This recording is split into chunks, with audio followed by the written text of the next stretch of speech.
answer session. I'd like to introduce your speakers. We have from right to left, left to right, sorry. Kieran Cunningham from the Irish Republican Socialist Party, Tommy McCartney from the Peadar Socialist Republican Forum, Frankie Quinn from the 1916 Societies, and Derja Hargey from Sinn Féin.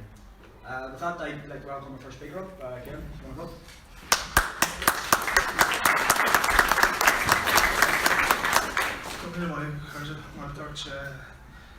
Sin bhfuil an agus thuirtí an tugaí a bhéalga íon colléidir na Danningshoek Line Marla.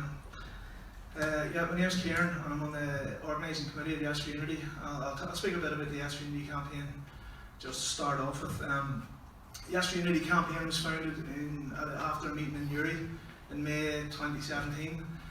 And that was really following a consensus, following a series of internal discussions within the broader Irish Republican Socialist movement, and a consensus around the fact, and it is, in my opinion, it's a fact that regardless of how we thought or wished or believed that the struggle to end partition was going to happen, or whatever way we wanted it to happen, that there probably was, in the not too distant future, going to be a referendum, border poll, call it what you want, we can debate that all night, on Irish unification.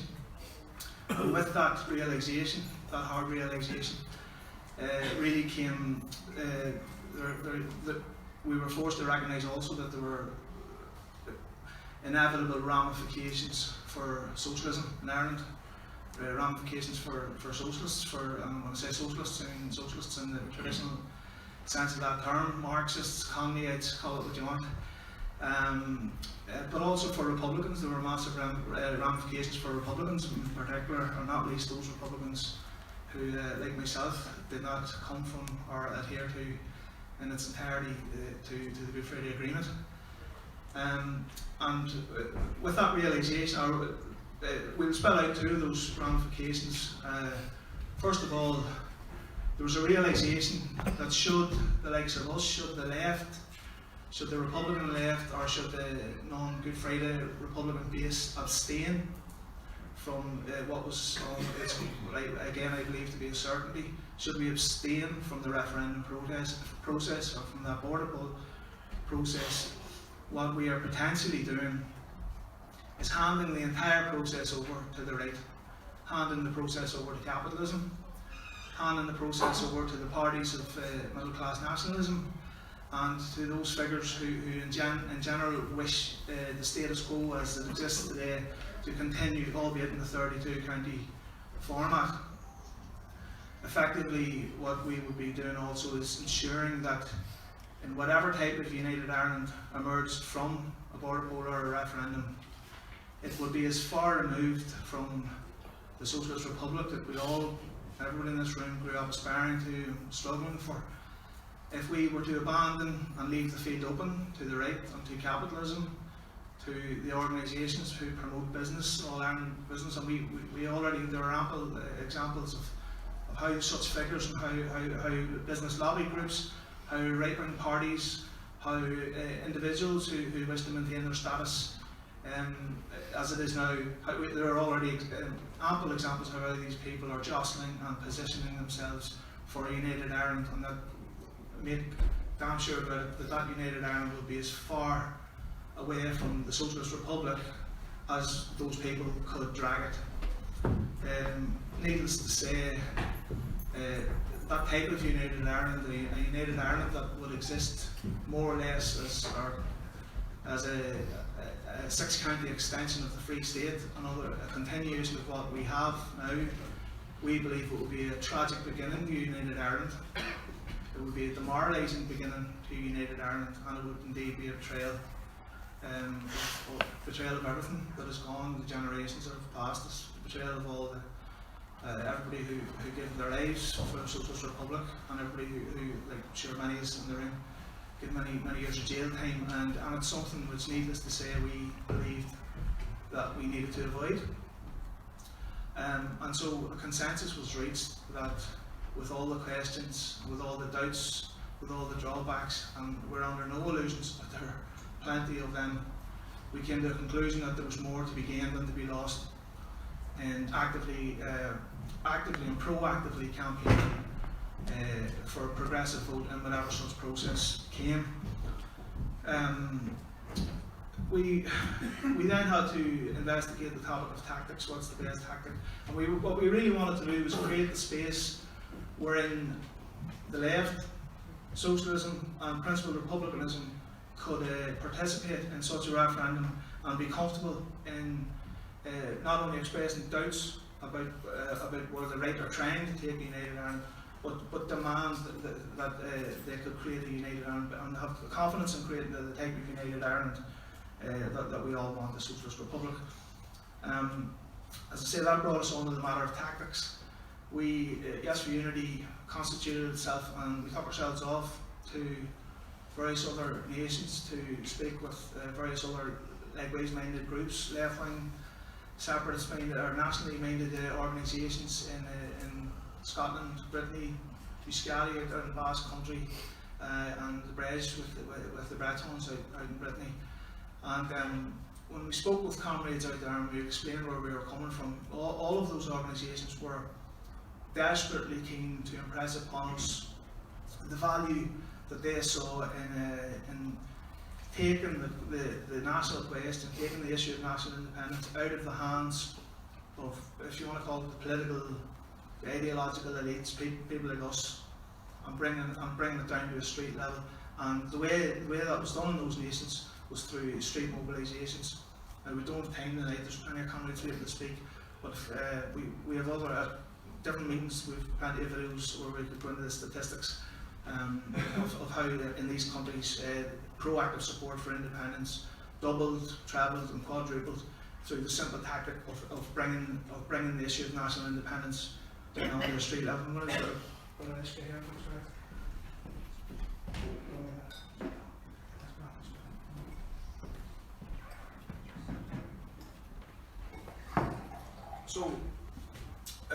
So we came home determined to attempt at least. We came home determined to try to replicate that tactic of mass street mobilisation, and hopefully I can get into that a bit later.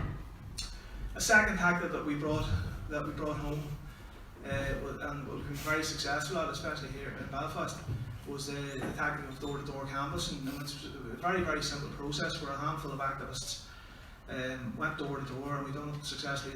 We done it in Divis, we done it in Landown, Beachmount, Strabane boys went out and done it as well. And we simply asked one question on the door: do you want a united Ireland? And I said, yeah, well, yes, I wouldn't mind. Some people said no. A lot of people expressed their doubt, and it had several very positive impacts. One, it got people talking about United. We were really surprised at the amount of people in what are apparently nationalists and Republican areas who just haven't thought of it before. We were also very happy to hear people's doubts about it, and we're extremely happy to find out how our own activists who weren't that confident on the doorstep. If you're not confident, if you're an activist and you're not confident on the doorstep, if you knock 100 doors behind you and say, do you want a united Ireland, you're pretty confident at the end of it. So it was an overall positive experience. If only in that it got ordinary people talking about Irish unity in a way that was removed from the hands of the political elite and from the hands of the politicians. The other thing we did was launch a series of public meetings, just like this. We started off in Mayo, we don't know why. We started off in Castlebar, we went to Derry, we went to Strabane.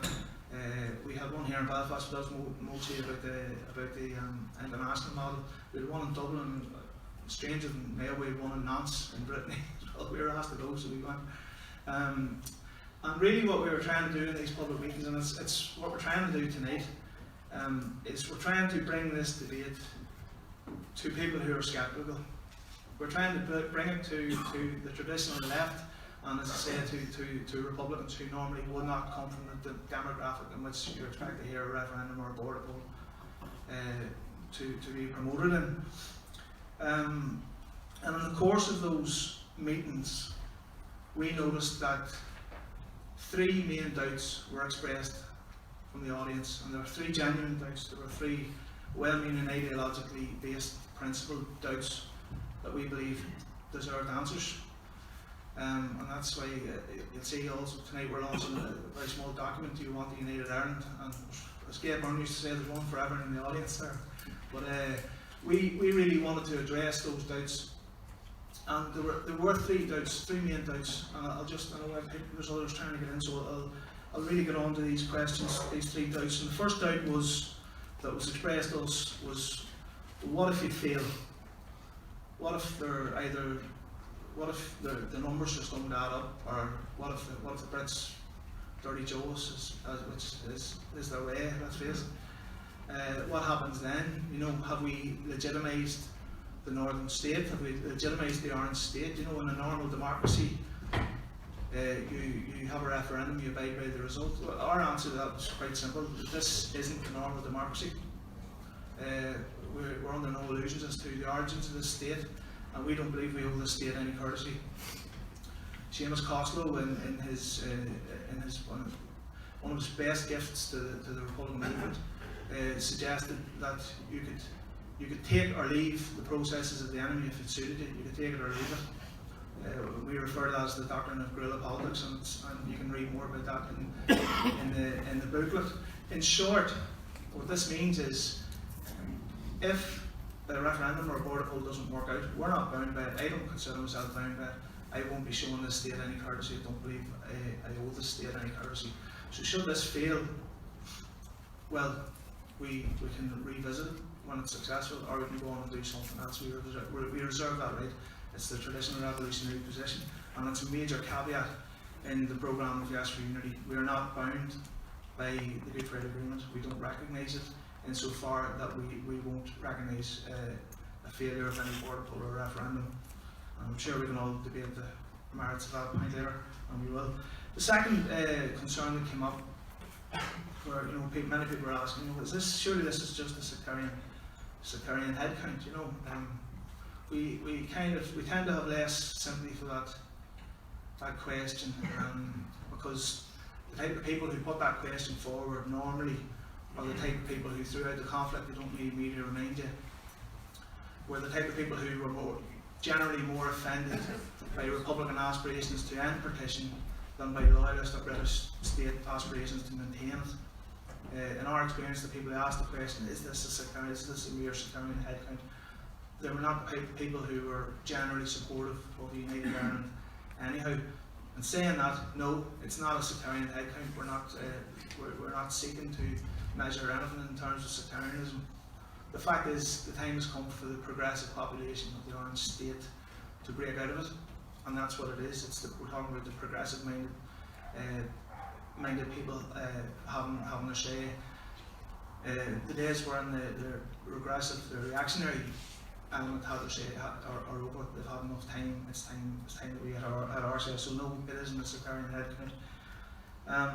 The final question that is generally put to us, and it is a question, and it is a doubt, and it is a criticism that I believe is based around genuine principle, genuine concern, and it is a concern that we have all the time in the world for, and that we fully understand, and that is the concern and the doubt that the Republic's already been declared. It was declared in 1916, ratified in 1918, defended in arms ever since.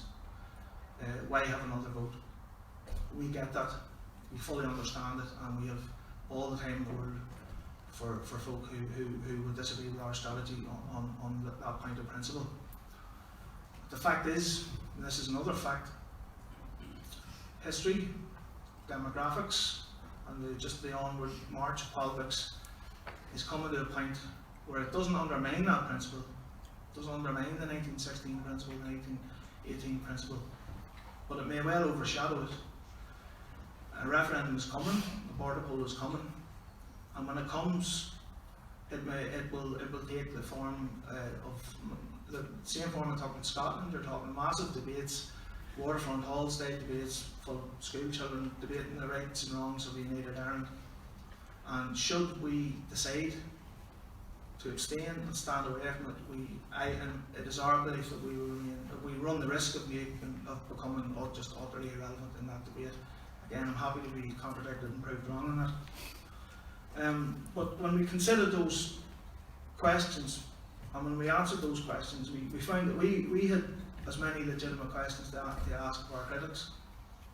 And the first question we were asking of our critics was, well, what should we be doing when this happens? What should we be, if a border poll is called, if a referendum is called, what should we do? As I say, it's going to be a massive process. It's going to be the biggest debate we've ever seen in our lives.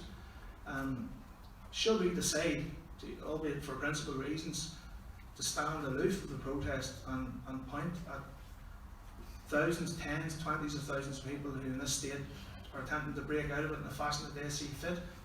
Should we stand in the corner and say, well you're wrong? I would suggest that there's an element of arrogance in that there. I would suggest that we can't afford to do that. Another equally important question that we ask of our critics is, well, what if we win? Well, what if the border poll is successful? If the border poll or referendum is successful, and we have abstained, if the left have abstained, if socialists and principled Republicans have abstained, what then gives us the right to think that we will have a stake in the society and the type of Ireland that follows that vote? Why would the people listen to us, the people who stay at home, when others tramp the streets? When we were in Catalonia, we noticed that the left, and Catalonia was unsuccessful. It's a whole other debate what we think should have happened. We don't think they handled it very well, but had Catalonia succeeded, the left, the militant left, would have had a massive stake in society, because they came out and they were seen by the people who have played their part on the streets, and they were trusted, and they would have had a massive stake in that society, which would have been denied to them otherwise. Same in Brittany, if Brittany gets to the same. Brittany's not at that level yet, but Brittany has gone from separatism or nationalism. Brittany has gone from being a tiny cultural element, arguably very far right element at one stage, to a mass street mobilisation, and that's because the left got involved and threw its weight behind it. And the final question that we would ask of critics, and I'll go after this, is why should we treat the calls for a border poll or a referendum as separate from any other civil rights demand that has gone on within this six-county state? All of our grandparents, most of our parents, and many of yourselves went out and campaigned for civil rights within this state, and at no stage were they accused of pandering, running with a begging bowl, all these type of accusations that are being thrown at yourselves. It was recognised that you were fighting the state from within. I would say that the fight to destroy the Orange state itself is the ultimate civil rights demand, and it's not one that we can afford to ignore. In conclusion, as I say, there's plenty of comrades trying to get in. I would say history's with us, demographics are with us. Potentially we can end this state, but only if the left get involved, only if principled Republicans get involved. I would ask people to read our booklet, take it seriously, and I would ask, most importantly, I would ask people to consider, when the time comes, getting onto the streets and mobilising with us when that time comes.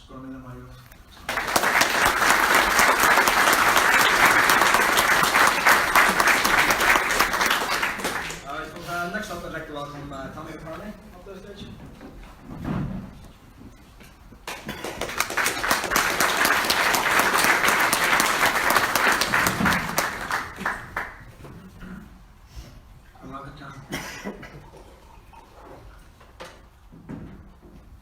I'll just begin by saying that I imagine that the majority of people, if not all of those in this room, are in favour of ending partition. I have no doubt that my fellow panellists take that position and believe not only that it is important to end partition, but that it's an absolute necessity. So I think we can take that in this room at least as read. I think also what we have to look at here is that conditions and circumstances have changed. If we think back, some of us are old enough to think back to 50 years ago. And that was, if you like, a very crucial turning point in the history of this political entity known as Northern Ireland. 50 years ago, an ending of partition, reuniting the island, was an aspiration maybe at best, and very often quietly spoken about, if at all, since it was such a fraught thing to do.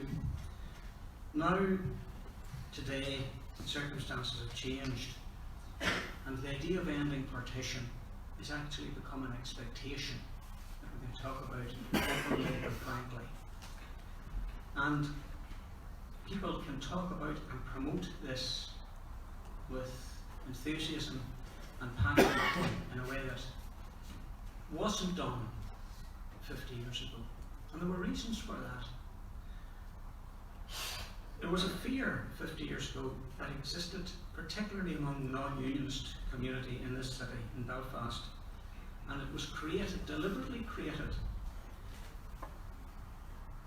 because of the vulnerability non-unionist communities in this city experienced in the face of the very brutal, ultra-right-wing, reactionary state, the official element of the state and its supporters.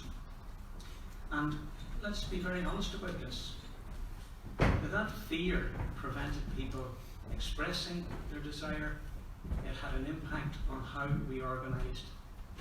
And it was directly as a result, let's make no apologies for it, it was directly as a result of armed Republican resistance, particularly in this city, that broke that monopoly of violence. That where 50 years ago, vulnerable communities here in this, and bear in mind we're talking here in another couple of weeks, 50 years to the day almost since this happened, that vulnerable communities in the bottom end of the falls, Short Strand, markets over in Ardoyne were incredibly vulnerable to attack, feared attack, and trimmed their sails in the light of that.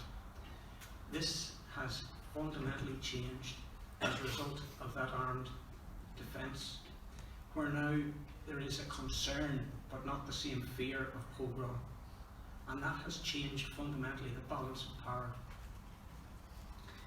And as a result of that, there has emerged a much more confident, self-confident Republican community and population, sufficiently confident and empowered that this community, across the political entity, this six-county political entity, but because of the vulnerability, because of the key element that this city contained within this anti-democratic perversion of a state, that because of their ability to come out from behind their defensive wall, to assert themselves, that they have ended and led the ending of the structural discrimination that allowed unionism to maintain its permanent majority. That has been a complete game changer in these 6 counties.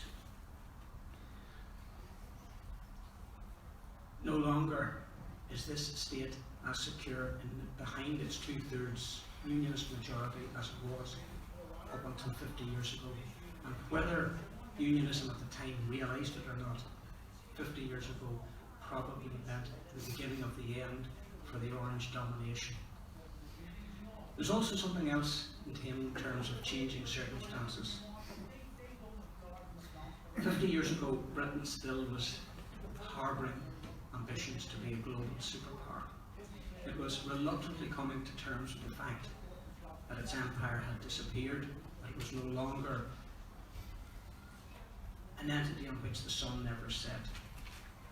50 years later, the British Empire is gone, definitively gone, circumstances have changed. Technology and a global calculation means that London no longer looks upon this part of the world as a vital military strategic asset, because it no longer has the role in the global calculation that it used to have. Deep water ports for the Royal Navy in Derry or here in Belfast are as obsolete now as Norman castles. Unlike a century ago, Britain has no vested interest any longer. It has a strategic interest in what happens in Ireland, but not the same military strategic interest in remaining. So those two circumstances combined are taken together, along with the 6 county states chaotic, dysfunctional political system as it staggers from one crisis to the next. Along with the increasing self-doubt there is within unionism and rapidly changing demographics, makes it almost inevitable that partition will end and end before too long. Maybe not in the immediate future, certainly within the lifetime of many people in this room. But it will only come about if there is a concerted effort to prevent it being stalled by elements hostile to the ending of partition, to the creation of a new Ireland here, and also keep this in mind that there are very powerful elements south of the border hostile to this for their own selfish reasons. Now, this leads us to make a number of very important observations, to reflect on a number of very important issues. We have to ask ourselves, how do we bring partition to an end? Now, Kieran has outlined a number of strategies. I've no doubt Conscious, Deirdre will give their opinions, valued opinions on how to do so. It's something we all have to contribute to on this, but we've got to ask ourselves, how do we bring this about? How do we force the British government to grant that referendum? We may not be able to do so. We have to take on board that the British will not accommodate us.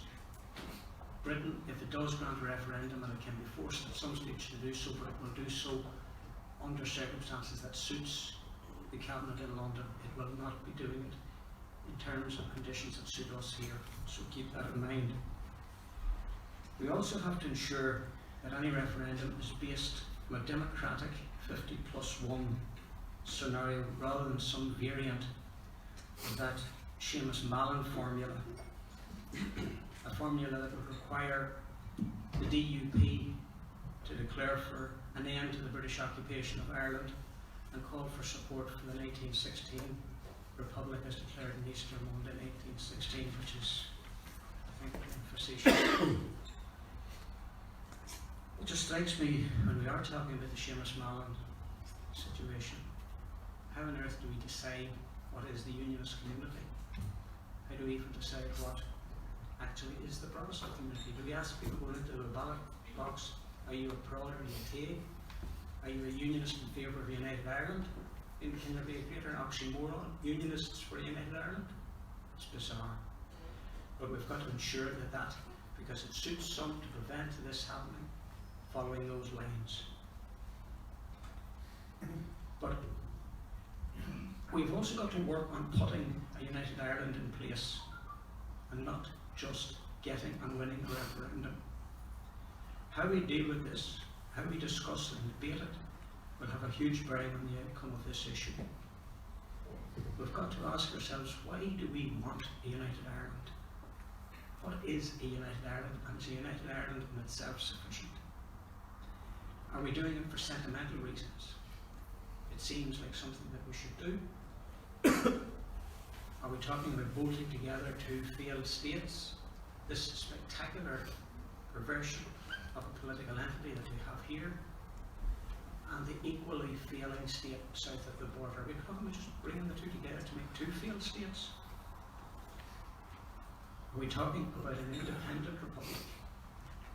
Not just a 32-county state called a republic, but are we asking for an independent republic where the people is sovereign, where the people are entitled to take the decisions that influence and impact on their lives, and that they are not dictated to by influences abroad making financial considerations?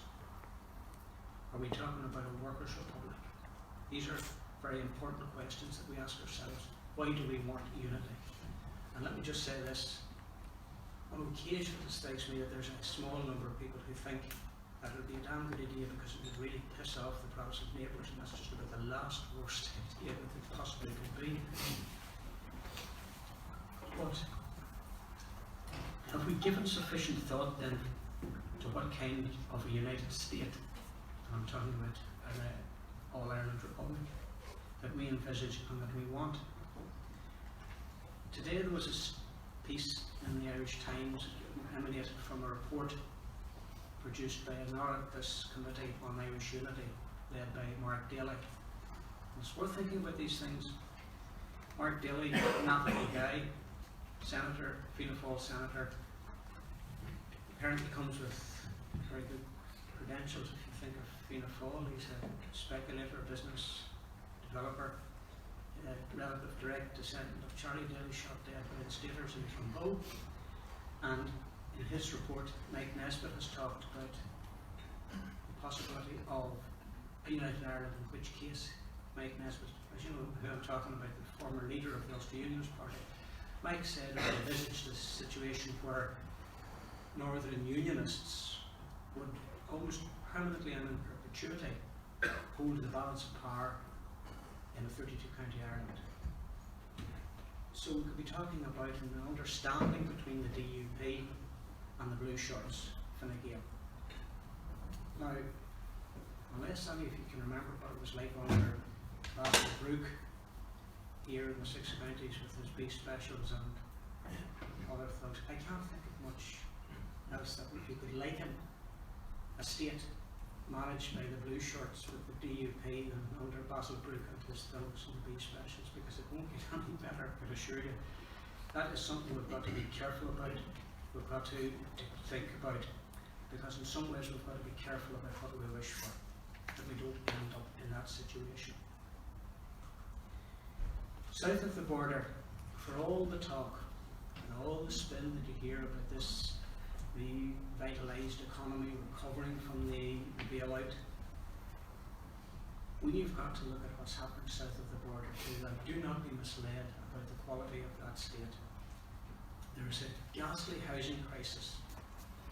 There's a 2-tier health service, flawed education service, a very poor quality of service for the older, the elderly, and workers' rights challenged day and daily.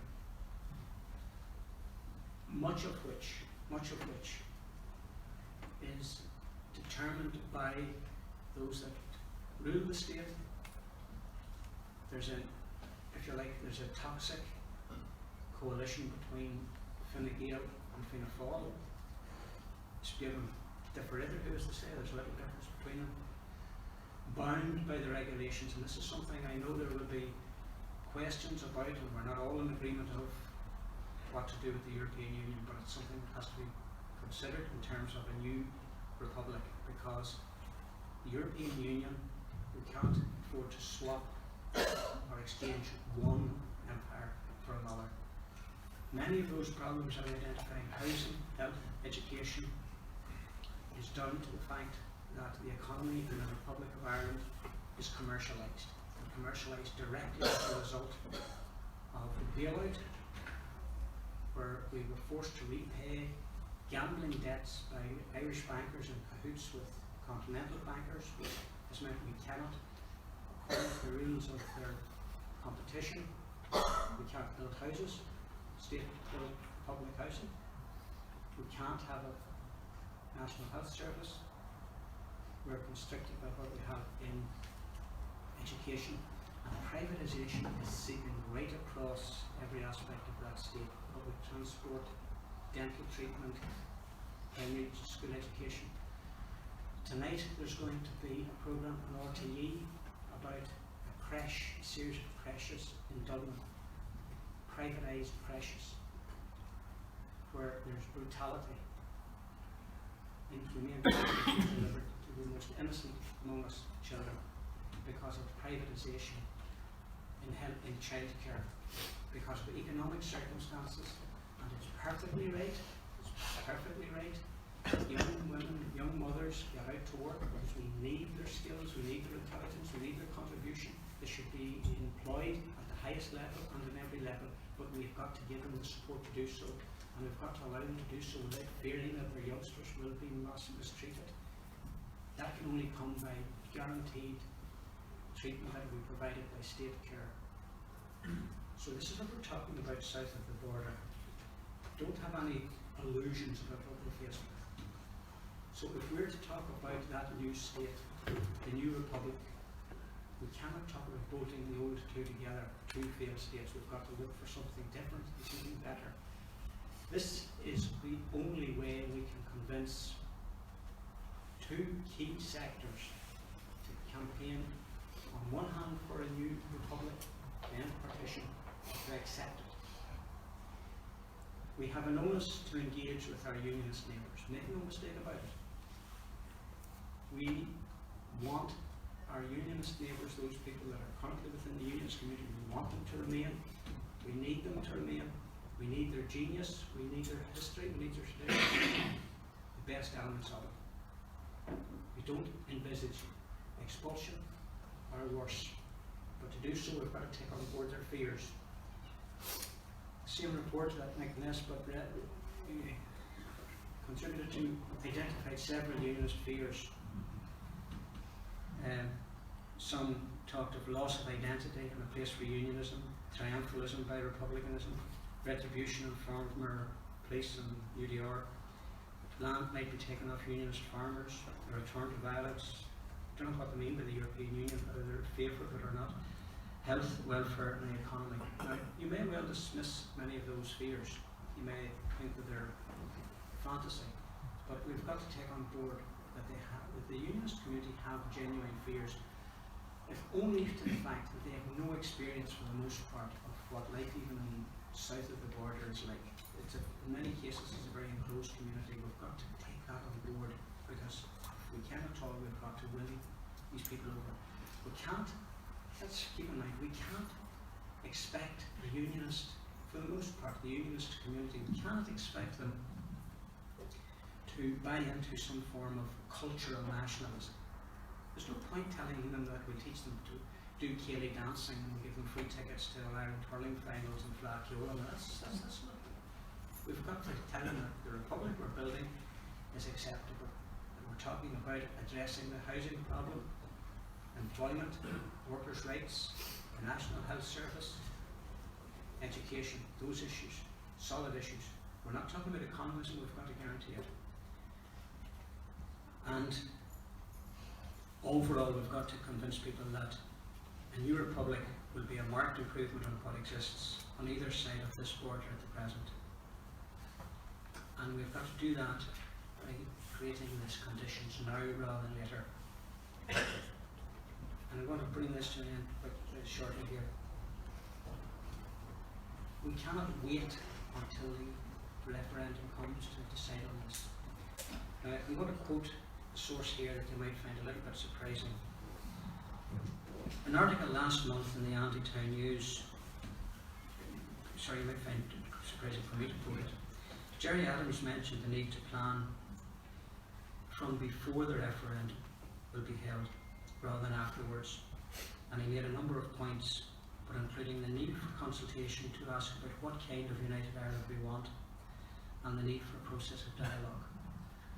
Now, there's days I don't agree with everything Jerry says, but I can't find any problem with what he's saying there, and I think that's important.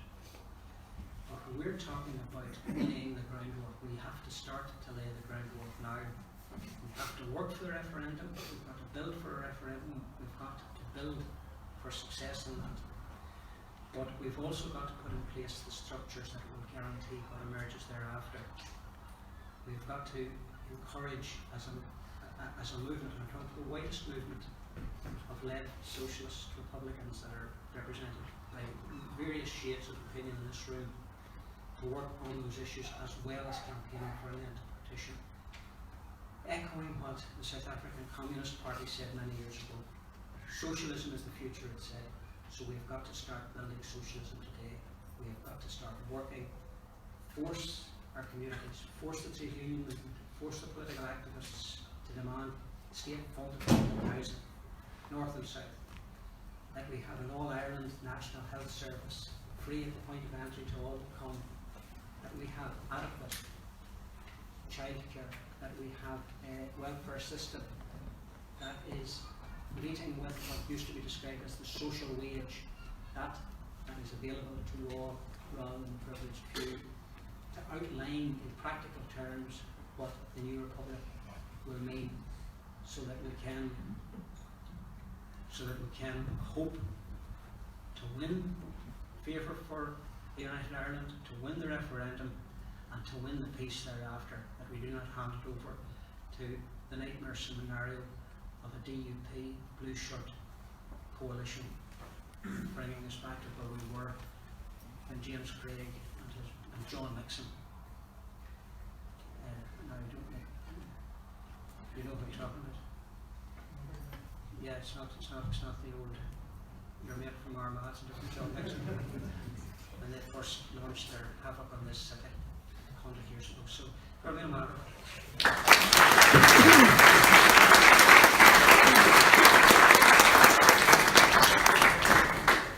Next up, I'd like to welcome Frankie Quinn.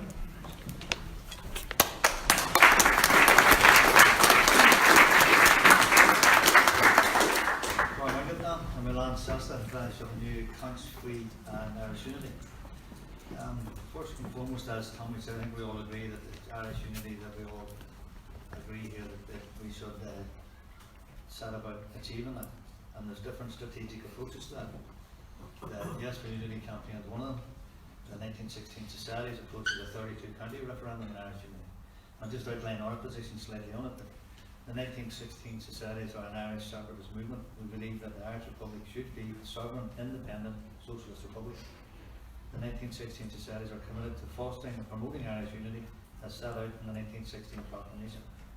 We believe in the right of the Irish people to national self-determination, and we demand that that right is recognised in the form of a 32 county referendum on Irish unity. And the Societies are committed to organising and campaigning for unity. We believe that a party political strategy will not achieve Irish unity, and we have no intention of engaging in a electoral strategy to partitionist institutions. And that's our outlook on it, but however, we do accept this that there's different strategic approaches to that, and one of them is the border poll, another one is a 32 county referendum as outlined by us. The difficulty I see with the border poll is, as Tommy outlined there, is building a 32 county socialist republic. The border poll, and a lot of people do not understand, is the triple lock system. The triple lock system itself locks us into a serious situation that they talk about. You hear people talking about a disagreed Ireland, and disagreed Ireland is exactly what has been referred to earlier as the blue shirts and unionists and capitalism in itself taking over our country yet again, and the counter-revolution as happened after the 1916 Easter Rising. As you see in every other revolution, counter-revolution will come at us. The triple lock system states the British Secretary of State alone, and don't forget this, it's the British Secretary of State alone can call a border poll, nobody else, and that usurps the right and usurps the sovereignty of the Irish people yet again. Secondly, the British Secretary of State controls the parameters for which that poll must be. That means, for example, anybody that doesn't hold a British passport can't vote. It could be, for example, anybody that's an ex-prisoner can't vote. So those parameters can be anything, and we know what the British government, we have a history of how the British government treat the Irish and their sovereignty. Again, that poll in itself must be overcome by a unionist veto. Even if it manages to do so, the British Parliament retains the final say. That's the difficulty that we see with the border poll issue. But however, we must be pragmatic, and at the same time that's why we welcome the Yes for Unity campaign and other strategic approaches to bringing about Irish unity. If there was a border poll called in the morning, which everybody seems to think here it's inevitable, not so much. You've got Boris, the Bodmin lunatic, who's coming in here in a minute, who quite easily can bend the Good Friday Agreement. Because if Brexit, and a hard Brexit as they call it, it bends the Good Friday Agreement, by the way. Therefore, your border poll and none of that then exists. So, you know, so we have to at least unite on the possibility of, if the border polls call this, we understand that we can't tell people not to vote. We can't tell people not to vote yes in it. So we pragmatically, we would be saying, absolutely, get out and vote for Irish unity. Absolutely, as the comrades in the room, we would all be standing on the streets together, calling for Irish unity and calling for a border poll. But we would have no say in the question or anything. No, whereas with the 32 county referendum, what we would be demanding is that we have a say in the question, that the question itself and that it's a 32 county socialist republic. But again, it's only a campaign into it. When people say to us, the referendum will never happen, 32 county referendum will never happen. But it's a campaign into it as well, and it's also to get people back on the streets and get feet on the streets to demand Irish unity. Again, we can quote Conley, without Irish unity, you'll not build your socialist republic. That doesn't mean, when you call for Irish unity, that you don't start building now, because we are building now. We have the democratic programme for the new century here that we've done through the Peadar Socialist Republican Forum, which the 1916 societies are tied into and part of. And when people say to us, what type of a united Ireland do you want? Read that document. Also read the document for the SVP campaign, but you see another document there, a red one like this here, with the vision of our new Ireland, of what the type of Ireland we want. So when people say to you, what are you talking about, and what type of an Ireland do you want? You say, well, that's the type of Ireland we want. Because that's the question that people will ask you. So,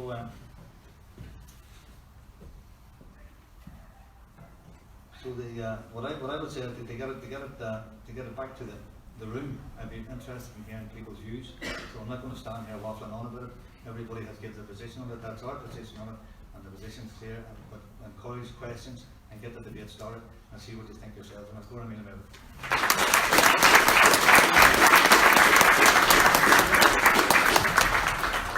Next up, I'd like to welcome Darren Harvey.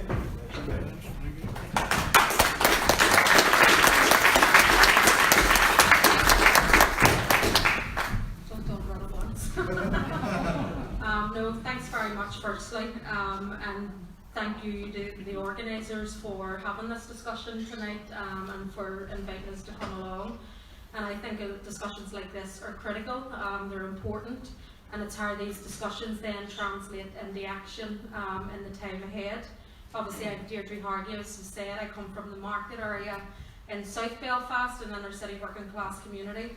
And when I come in tonight, I probably don't know the majority of people in this room. I know a couple of faces, and that's a good thing, because you're coming out of your own comfort zone, your own circle of people that you may normally engage in. And I think as the debate moves on, and whatever form the debate and this conversation and mobilisation takes place, we all need to move beyond our own comfort zones, because it's easy talking to people that you agree with. It's how you get beyond that then to have those more deeply rooted conversations. And it is critically important. I mean, as I say, I come from the market. It's an inner city working class area. It's a Republican area. I come from a family, my mother and father were involved in the civil rights movement, in the old Republican clubs, in the official movement. And that community in itself has seen a lot of struggle. I mean, some of the stuff that Tommy's touched on in terms of the fear that there was since the formation of the state. The fear, particularly even after the 50s border campaign and stuff, and how people's heads were particularly down, and how even in a city like Belfast, there were a few Republican families, activists that really kept that mantle going in those early stages from the 50s into the 60s, and then how that really began to build, and there was a momentum behind it, again, as was touched on, because of the burning of Bombay Street, for example, the civil rights movement, everything that was happening. And I know even within Clonard, in a couple of weeks there'll be the bicentenary anniversary. There'll be a series of events that will start to mark that occasion, start to mark the burning where people's homes were literally burnt to the ground. But I talk about this because it is important, and I know this is a comradely discussion, but we are a broad church. When you look at the Republican base, I just look at the market, an area that I've come from, where nearly almost those who lost their lives in terms of the conflict was due to internal feuds. More people nearly died as a result of internal feuding amongst the broad Republican family than they were in terms of fighting an enemy, in terms of the British forces, Crown forces or loyalist paramilitary groupings. And I can see the consequence or the legacy of that even growing up. I mean, I'm a ceasefire baby in many ways. I wasn't born until 1980 and I was 14 when the 94 IRA ceasefire was called.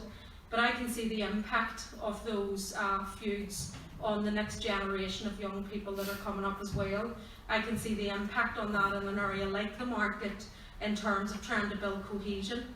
My family are Republican activists, as I said, but also community activists. where even a lot of my own brothers and sisters, there's 7 of us, are involved in community campaigning and activism in that area.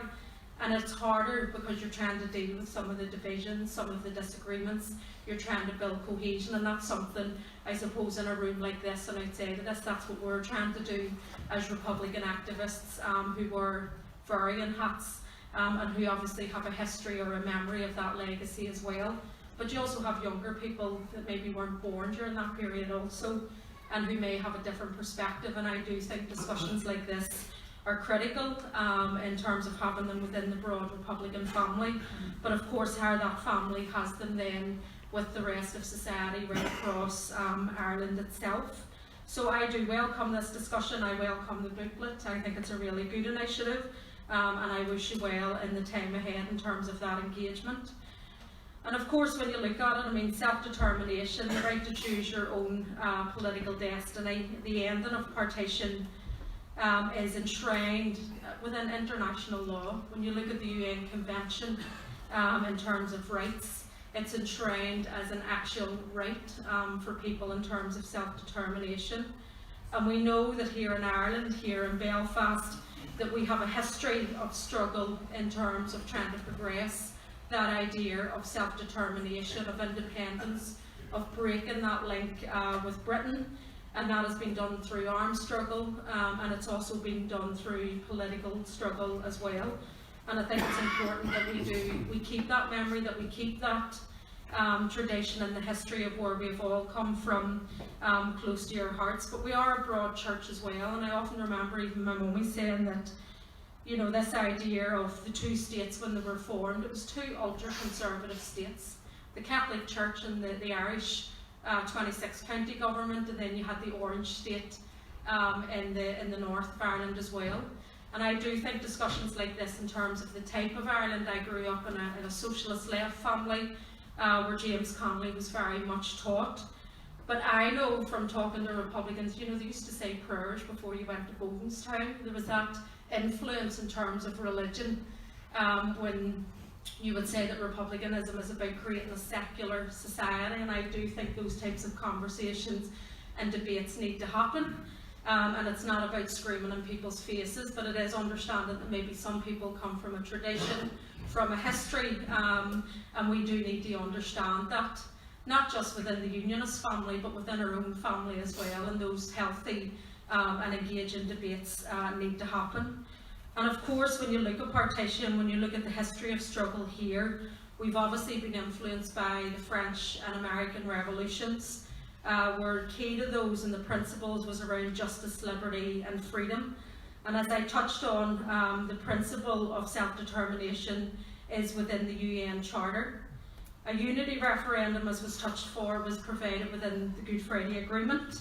And again, touching on Tommy's point, I mean, we would completely agree that that has to be determined on the basis of a majority vote, 50+1. It can't be anything less than that or anything more than that either. Last year in December marked the 70th anniversary on the UN Convention of Human Rights, and this year in November marks the 30th anniversary on the Convention on the Rights of the Child. So the issue of equality, the issue of human rights, the issue of economic and social and political rights has to be to the fore of this conversation on Irish unity.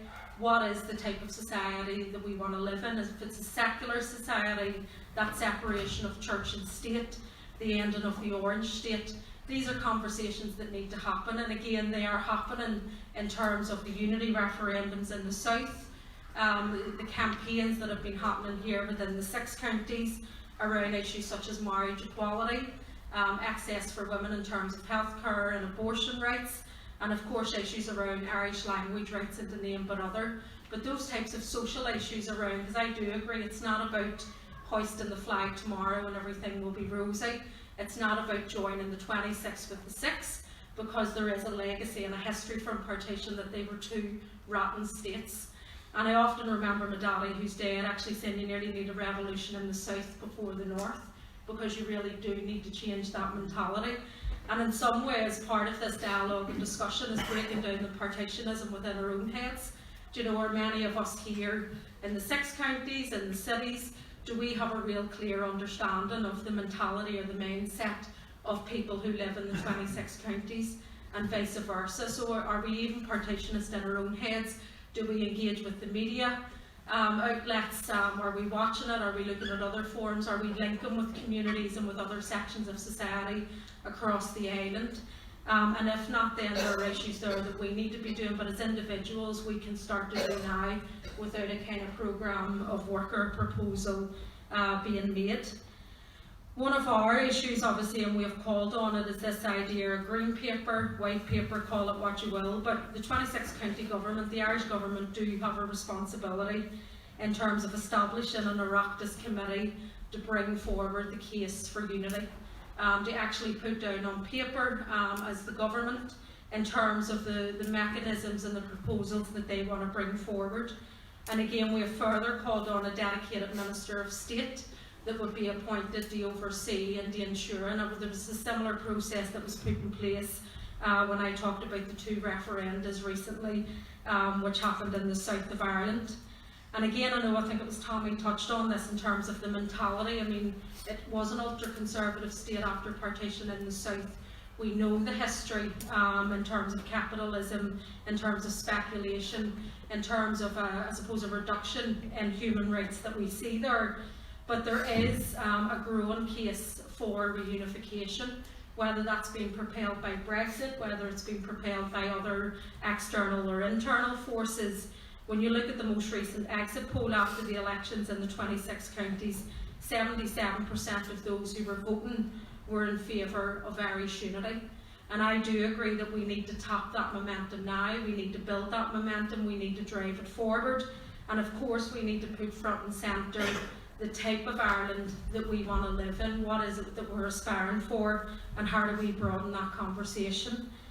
And I think ways that we can already start on this in terms of building that momentum. I know there's people that have touched on getting people out onto the streets, campaigning for this, but there's real things that are happening at the minute that we need to tap into as well. The referendum on presidential voting rights.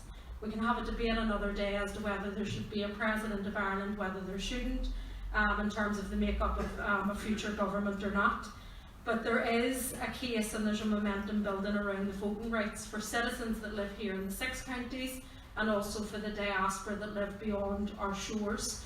And I think that is a campaign that as Republicans we could be getting behind in terms of mobilising, in terms of raising the consciousness. Because I talk again, are we partitionists within our own mindsets? And maybe Republicans aren't, but as the broader nationalist community, as the unionist community, Protestants, where is their mindset and is it partitionist? And can things like this start to manifest that All-Ireland outlook and what we're looking to achieve? There is also the campaign of a passport office. So in terms of your right to be an Irish citizen and to hold an Irish passport, again a passport office here in the 6 counties needs to be developed.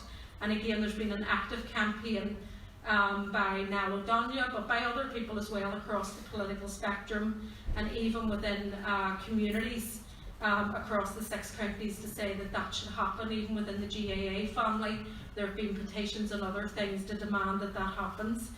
And of course building on the issue of an all-island economy, and I suppose the fundamental issue around the referendum on Brexit has really propelled that to the fore. Because as Tommy touched on, you know, things have changed in the last 50 years.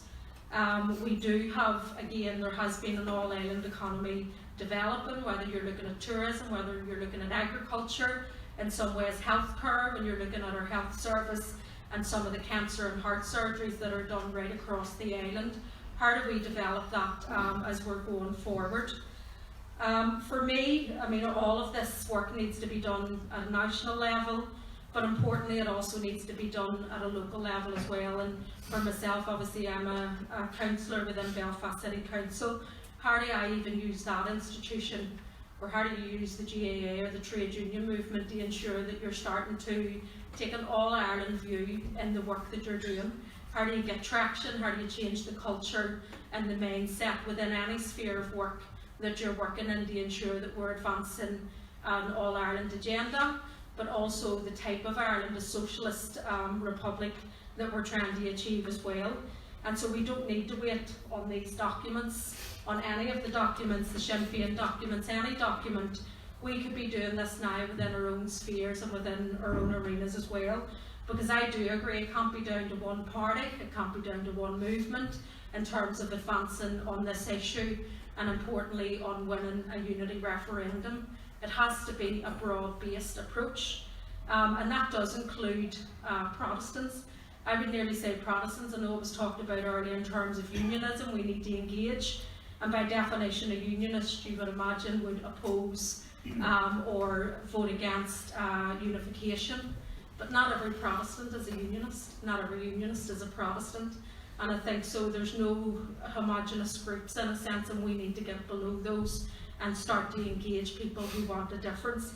Because again, when you look at the French Revolution, when you look at the 1798 and the kind of Enlightenment here, it was Presbyterians that kind of drove that in terms of republicanism as it is today. And we can't lose that legacy and that history also, and we need to re-engage those people. And I can see as part of the Féin and Phobal debates, Linda Féin, for example, is one of those who are contributing to that debate in terms of the role of Protestantism and looking at class struggle and looking at those issues. And again, I think people need to be going along and encouraging debates and conversations like that. I mean, within our party, we have established a Uniting Ireland committee. Jerry Adams is the political lead on that. We had a conversation here in Belfast as Sinn Féin a couple of weeks ago in the new James Connolly Centre, and that was about having a real open conversation within the party around, are we ready for a unity referendum? Is the party ready? Do we think communities are ready? Are the city ready? Are other campaign and mobilisation groups ready? And how do we start to engage with people? How do we start to build that momentum? And so we have already started to look at that as well, and what we as a party, as one part of that broad movement, needs to do to be part of that. And part of that debate is to be taking part in discussions like this. But it also has to be part of having the discussion as one thing, but it's translating that into action, because as was touched on, what would an all-Ireland socialist healthcare system look like? What would an education system look like? What would a tourism initiative look like? What are the governance mechanisms? What are the human rights? And again, when you get into the issue of human rights and the role of the kind of religious orders and all of that, what do people mean, or what do they understand human rights to be? Because they can't be made up, they're there in international standards, but are we all aware of what they are, and do we sign up to all of those rights? So we do need, beyond these rooms, to actually get into that detail in terms of what we actually mean, to put it on paper, in terms of presenting that forward and engaging communities on that. And at the grassroots level, I think it's critical. I mean, I have friends that live in the market, that live in the Short Strand. They would go out and vote, some don't. And they would be sympathetic in terms of republicanism, they would be sympathetic in terms of unity, but the first thing they'll say to me, am I going to be worse off? Am I going to have less money in my pocket? And how do we start to engage people like that? How do we start to have the conversation? How do we put proposals to people like that, that in a new Ireland, a new economic and social order, that their interests will be more protected, that their interests will be upheld, and that they will be better off. And we need to flesh all of that out in order to present it. Because one of the things, when you looked at the Scottish referendum, and I was in Scotland the week before the referendum, they were having these debates out on the streets of Glasgow, one of their main shopping arterial routes. There were campaigns for yes and no, the whole length and breadth of the street having these debates. The atmosphere was amazing, and that's something that we need to be doing here. They had youth-focused debates, like in their Waterfront Hall type scenarios where they were bringing school children together. And the big issue even as well was that votes at 16 is a critical factor. So one of the things we need to look at the mechanisms that if we had a vote tomorrow, we have a whole plethora of young people that wouldn't be able to vote because votes at 16 are blocked. Now that's obviously a matter still reserved with Westminster, but again there's a campaign right away. The youth movement here in the Red Cross Ireland actually are lobbying for that at the minute in terms of social issues, in terms of human rights issues. they want votes at 16, but if we really want to win a referendum, we need those young people to be able to vote. But again, are people in agreement with giving votes at 16? So you have all of these things that fall out of a unity debate, and I think that's important why we have these discussions. But again, how do we move the discussion into actual action, and what are the campaigns and the initiatives that we're going to drive forward? I think at a local level it's also critical, and again, in the market where I live, we're going to be looking over the next couple of months at establishing a Uniting Ireland committee within the community there. We're going to be having a series of discussions, and again, this will be bringing people from a broad spectrum, not just within the Republican family, but across the whole of society, right across Ireland, where they can then put forward their views, their opinions. We're going to start to have focused discussions in terms of what would an education system look like, what would a welfare system look like, what would a healthcare system look like, because we know that they are the fears and concerns that people have. Within that community as well, we also launched this document last year, and again, I think things like this need to be replicated. If there's good practice out there across Ireland, or even internationally, I know some touched on other struggles across Europe and beyond, we need to be embedding them within our communities, because if we're going to mobilise people, they need to be politicised. You know, you just don't wake up one morning and become an activist. You're politicised, you're educated, you're informed, and that reduces that kind of apathy that there may be. And there's no doubt there's apathy out there within our communities, and that will be part of the challenge that we'll have to break down. We developed a framework for community renewal called We Must Dissent. It's about dissenting against the prevailing wind. When you see the kind of logo on it, it's from the French Revolution. It's the chop off the heads. So that's the kind of logo from.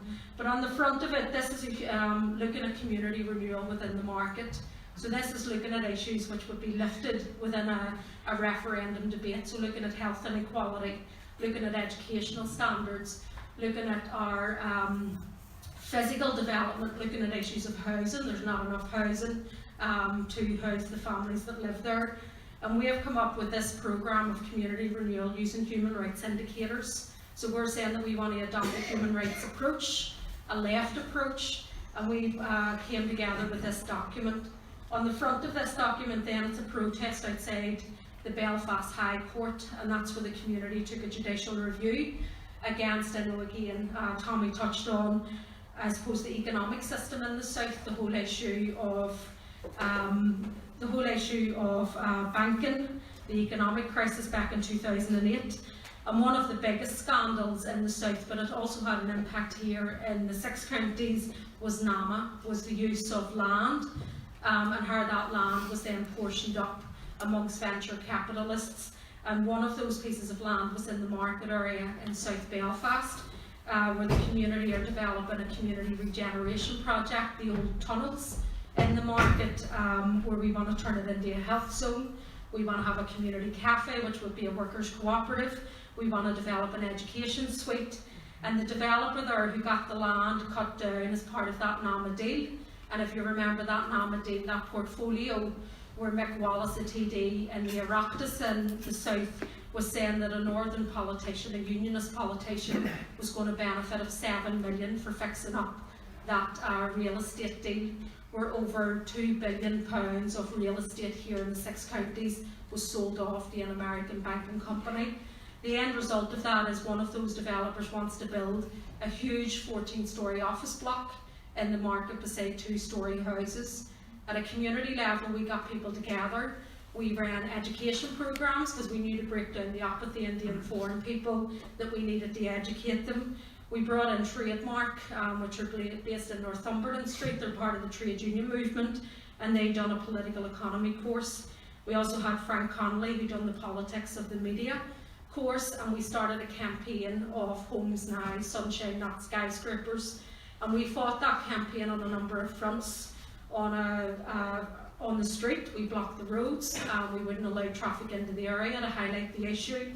We fought it within council, both at an elected member, but also the community getting in and protesting at the council, protesting at the front of City Hall. We took legal action and we fought it through the courts, and actually won it through the courts as well.